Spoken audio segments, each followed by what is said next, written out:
स्वागत है आप सभी का मेरे यूट्यूब चैनल पे। आज हम क्लास 10th एक्सरसाइज 1.1 चैप्टर 1 वास्तविक संख्या के बारे में अध्ययन करेंगे, जो बिहार बोर्ड क्लास 10th के लिए है। हम एक्सरसाइज 1.1 पढ़ने से पहले इसमें जो बेसिक कॉन्सेप्ट है, बेसिक तथ्य है, पहले उसको सीखेंगे हम। इस चैप्टर का नाम है वास्तविक संख्याएं, रियल नंबर, जिसको हम इंग्लिश में बोलते हैं। तो सबसे पहले हम संख्या के बारे में जानेंगे। संख्या संख्या होता है दो प्रकार का। सबसे पहला होता है काल्पनिक संख्या और वास्तविक संख्याएं। तो हमको पढ़ना है इसमें अभी काल्पनिक संख्या, सॉरी वास्तविक संख्या पढ़ना है। तो वास्तविक संख्या क्या क्या होता है? परिमेय संख्या और अपरिमेय संख्या दोनों को मिलाकर होता है वास्तविक संख्या, ठीक है। और परिमेय संख्या में क्या आता है? भिन्न संख्या, पूर्णांक, पूर्ण संख्या, ऋणात्मक संख्या, शून्य, प्राकृत संख्या, भिन्न संख्या, सम संख्या और अभाज्य संख्या। ये सब मिलाकर हमारा क्या होता है? ये होता है हमारा पूर्णांक, ठीक है। तो इस सब चीज़ के बारे में हम पिछले वीडियो में पढ़ा चुके हैं। कौन संख्या को हम क्या बोलते हैं, सबका डिफिनेशन, परिभाषा वगैरह लिखवा चुके हैं। अब इसके बाद हम चलेंगे सीधे एक्सरसाइज 1.1 पे। एक्सरसाइज 1.1 क्वेश्चन नंबर 1, निम्नलिखित संख्याओं का एचसीएफ ज्ञात करने के लिए यूक्लिड विभाजन एल्गोरिथम का प्रयोग कीजिए, ठीक है। यूक्लिड विभाजन एल्गोरिथम द्वारा इसका एचसीएफ निकालना है, यानी मौसा निकालना है, ठीक है। ये पहला क्वेश्चन है हमारा। 135 और 225 का हमारा क्या निकालना है? एचसीएफ निकालना है। तो सबसे पहले हम इसको मौसा निकालेंगे। यहाँ पे भाग करेंगे इसको 135 और 225 का। 135 भागा 225, ठीक है। तो 135 से कम 135 हो जाएगा हमारा।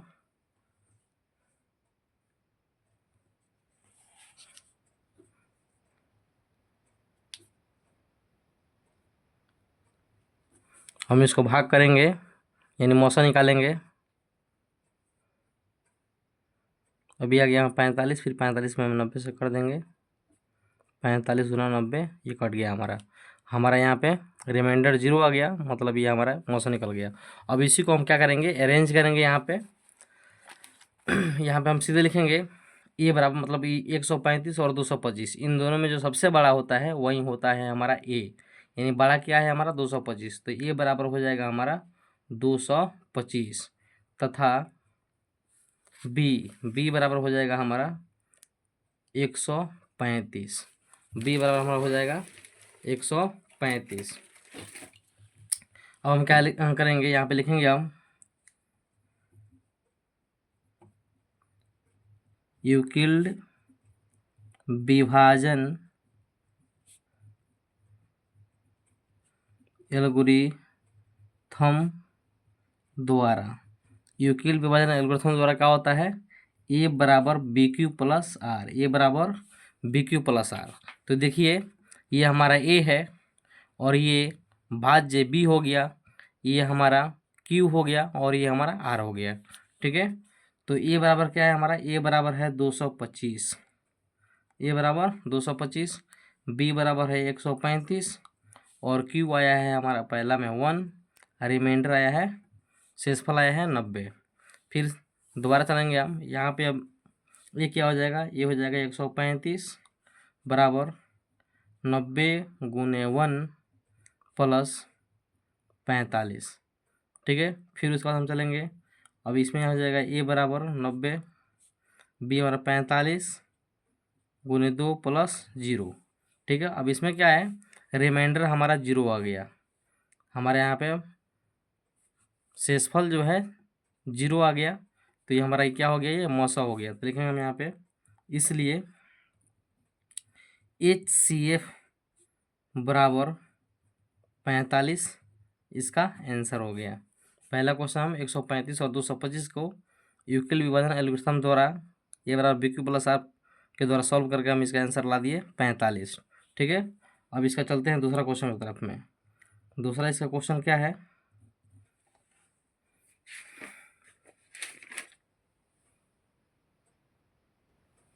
तो चलिए अब चलते हैं दूसरा क्वेश्चन की तरफ में। दूसरा क्वेश्चन है हमारा 196 और 38 220, इसका भी हम मौसा निकालेंगे। पहले हम भाग बीज द्वारा यहाँ पर निकाल लेते हैं 196 और 38 220 का। तो 195 बार में ये कट जाएगा, ठीक है, ये हमारा 195 बराबर कट जाएगा। तो हम यहाँ पे लिखेंगे ए बराबर सबसे बड़ी संख्या है यानी 29,220 सबसे बड़ी है, तथा बी बराबर हो जाएगा 196, बी बराबर 196। अब यहाँ पे हम लिखेंगे यूक्लिड विभाजन एल्गोरिथम द्वारा क्या होता है, ए बराबर बी क्यू प्लस आर। ठीक है, तो ये हमारा क्या है, ये हमारा है 29,220, अब बी क्या है 196, अभी क्यू आया है 195, यहाँ पर रिमाइंडर आ गया 0, रिमाइंडर हमारा 0 आ गया, इसलिए HCF बराबर कितना होगा हमारा 195। इसका आंसर हो गया, दूसरा का आंसर हो गया। ठीक है ना, हम यहाँ पे भी लिख सकते हैं HCF 196 और 29,220 का HCF बराबर 195, तो दूसरा भी बन गया हमारा। अब चलते हैं तीसरा क्वेश्चन की तरफ में। तो इसका तीसरा क्वेश्चन क्या है, इसका तीसरा क्वेश्चन है 867 और 255। देखिए जो सबसे बड़ा होता है वही हमारा ए होता है, यानी ए बराबर हो जाएगा 867 तथा बी बराबर हो जाएगा हमारा 255। पहले हम भाग बीज द्वारा मसा निकाल लेते हैं, 255 और 867 का, तो ये हमारा कट जाएगा 3 बार में, 3 बचा 15, 3 बचा 15 का 16, 2 3 6 1 7। ठीक है, अब यहाँ पे आ जाएगा 255, 102 दूना 204, अभी हमारा हो जाएगा 51, फिर यहाँ पे आ जाएगा 102, ये 2 बार में कट जाएगा, यहाँ पे ये कट गया हमारा। फिर इसको हम सजा देंगे, ये हमारा ए है, ये हमारा बी है, ये क्यू है और ये आर है। ठीक है, तो अब हम यहाँ पे लिखेंगे यूक्लिड विभाजन एल्गोरिथम द्वारा क्या होता है, ए बराबर बी क्यू प्लस आर। तो ए क्या है 867 बराबर बी क्या है 255 गुने क्यू क्या है 3, शेषफल क्या है 102। फिर अगले बार में ए हो गया 255 और बी हो गया 102 और क्यू हो गया 2 और शेषफल हो गया 51। फिर अगले बार में ए हो गया 102 और बी हो गया 51, फिर क्यू हो गया 2 और शेषफल हो गया 0। ठीक है, हमारा यहाँ पे शेषफल 0 आ गया, मतलब HCF हमारा निकल गया। देखेंगे हम इसलिए HCF बराबर 51, यानी इसका HCF हमारा निकल गया 51। तो इस तरह हम क्वेश्चन नंबर 1 का तीनों क्वेश्चन हमने सॉल्व कर दिया, तीनों काम यूक्लिड विभाजन एल्गोरिथम द्वारा इसका मौसा निकाल दिया। अब चलते हैं हम क्वेश्चन नंबर 2 पे। क्वेश्चन नंबर 2 में क्या है, दर्शाइए कि कोई भी धनात्मक विषम पूर्णांक 6q+1 या 6q+3 या 6q+5 के रूप का होता है जहाँ q कोई पूर्णांक है। ठीक है, अब हम इसको सॉल्व करेंगे, यहाँ पे लिखेंगे हल। ठीक है, हम लिखेंगे माना कोई धनात्मक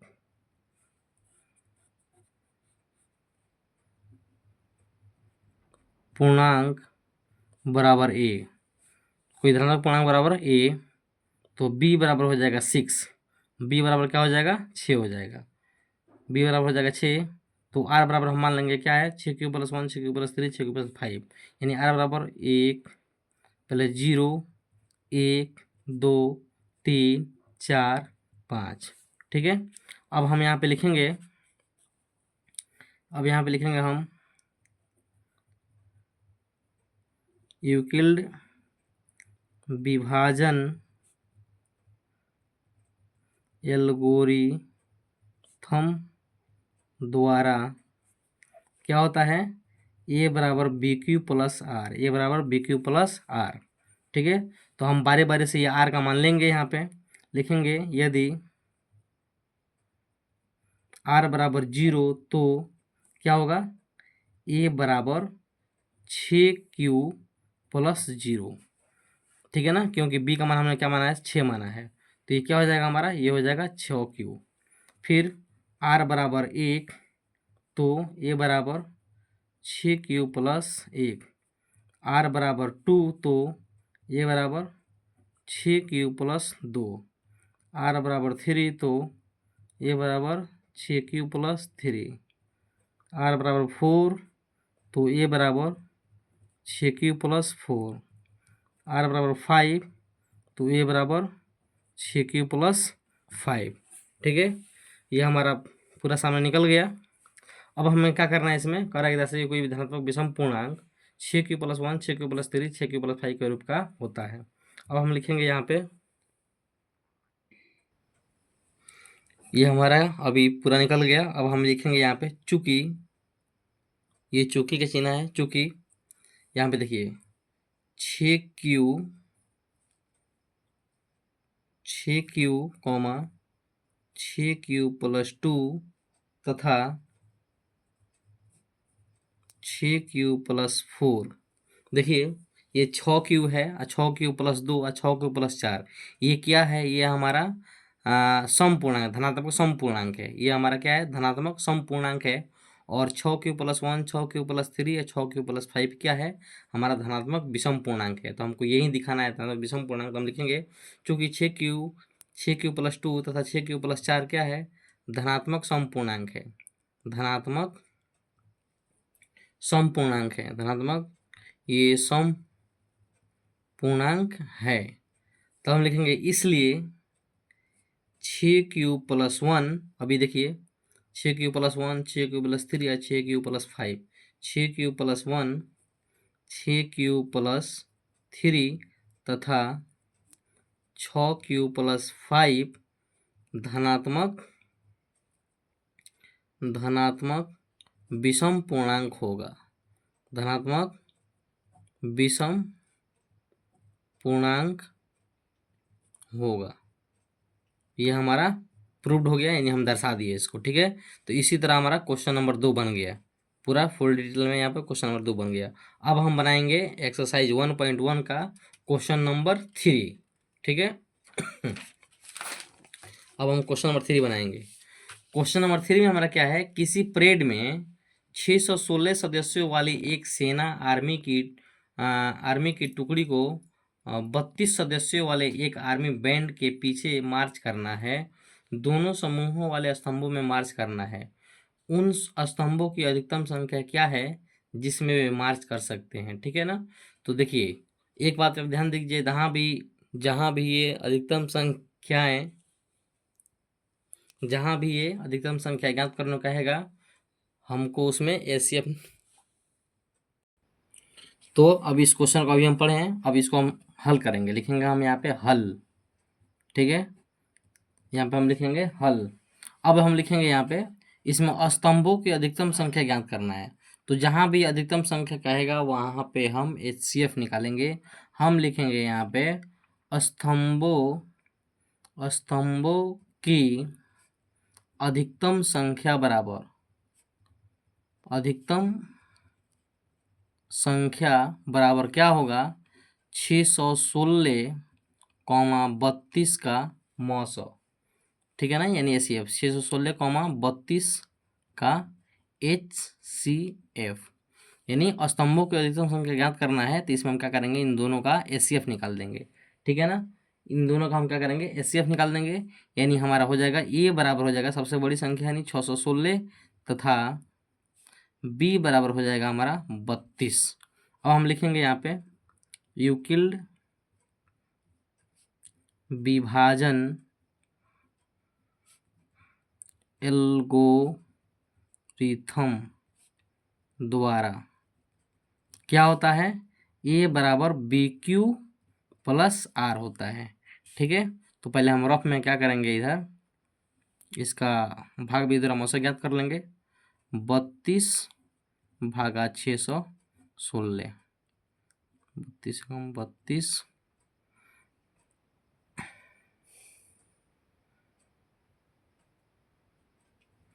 अभी इसको 9 बार में काटेंगे।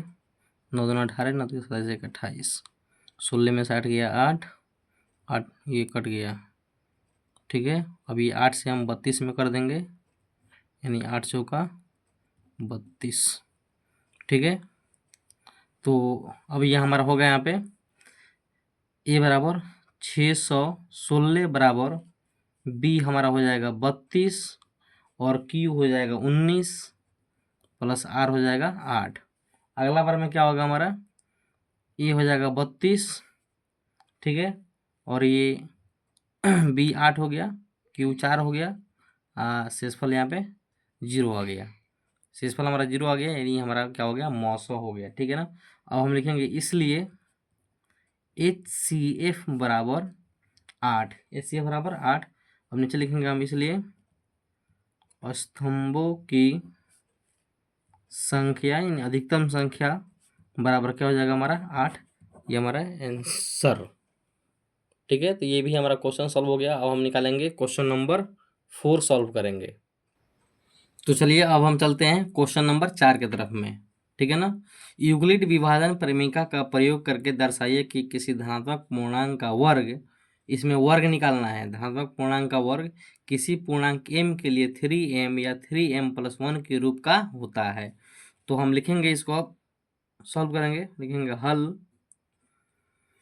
माना कोई धनात्मक पूर्णांक बराबर a, धनात्मक पूर्णांक बराबर a, और b बराबर क्या हो जाएगा हमारा 3 हो जाएगा, b बराबर हमारा 3, धनात्मक पूर्णांक बराबर a और b बराबर हो जाएगा हमारा 3।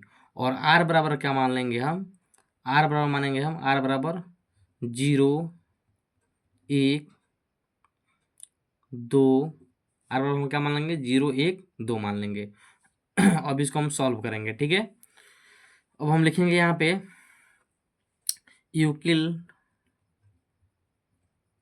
यूक्लिड विभाजन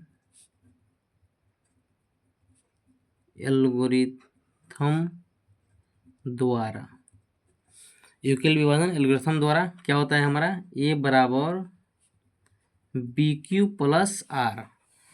अब हम R को मानेंगे, सबसे पहले R 0 मानेंगे हम लिखेंगे यहाँ पे यदि R बराबर 0, R बराबर 0 तो a बराबर 3Q प्लस 0, 3Q प्लस 0 बराबर क्या हो जाएगा 3Q, ठीक है ना। R हम 0 माने हैं तो क्या हो गया हमारा a बराबर 3Q हो गया, ठीक है। अब हम लिखेंगे यहाँ पे दोनों तरफ वर्ग करने पर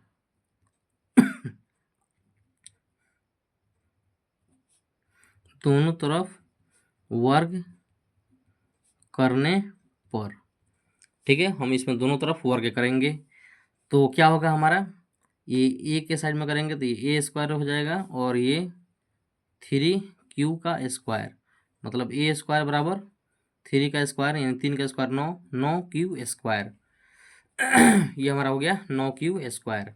अब हम क्या करेंगे इसको, a स्क्वायर बराबर ये इसमें कॉमन ले लेंगे हम, इसमें हम कॉमन ले लेंगे 3, तो हमारा क्या बचेगा 3Q स्क्वायर हमारा बचेगा, ठीक है।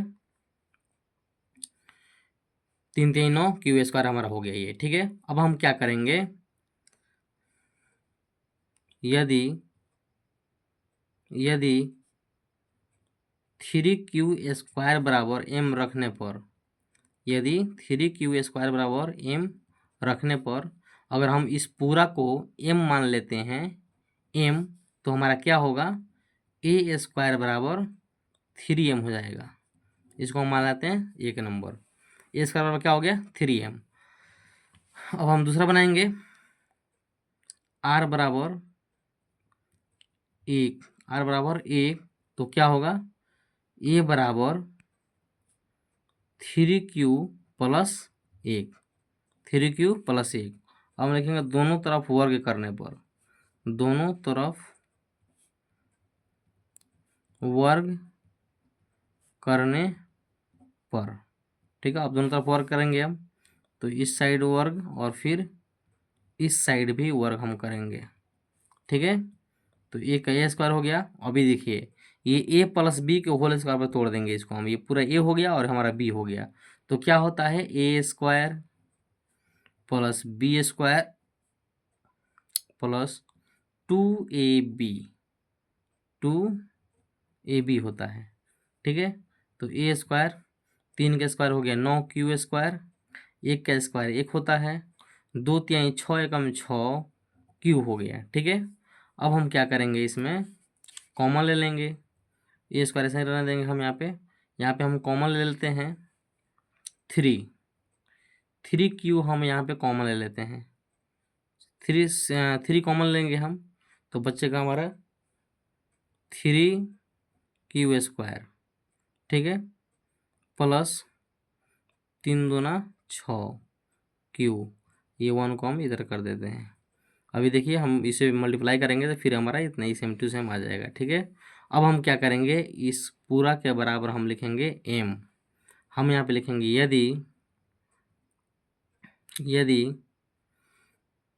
3 क्यू स्क्वायर प्लस 2 क्यू बराबर m रखने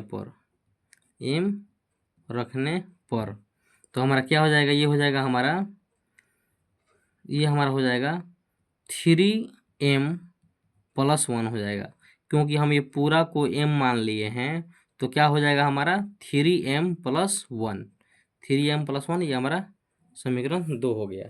ठीक है, ये हमारा यहाँ पे देखिए बन गया। अब हम सीधे यहाँ पे लिख देंगे, इसलिए किसी धनात्मक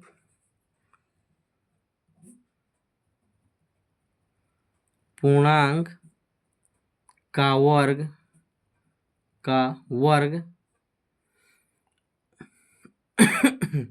3m या 3m प्लस 1 के रूप का होता है, ये हमारा प्रूव्ड हो गया। ठीक है ना, ये हमारा क्वेश्चन प्रूव्ड हो गया। क्वेश्चन नंबर एक्सरसाइज 1.1 का क्वेश्चन नंबर 4 भी पूरा प्रूव्ड हो गया हमारा। ठीक है, तो थैंक यू वेरी मच। अगर ये वीडियो आप लोगों को पसंद आए तो प्लीज़ एक प्यारा सा लाइक और कमेंट एंड सब्सक्राइब कर दीजिएगा। मिलते हैं नेक्स्ट वीडियो में। ये 5 नंबर क्वेश्चन जो है अगला वीडियो में हम इसको बनाएंगे। Thank you very much.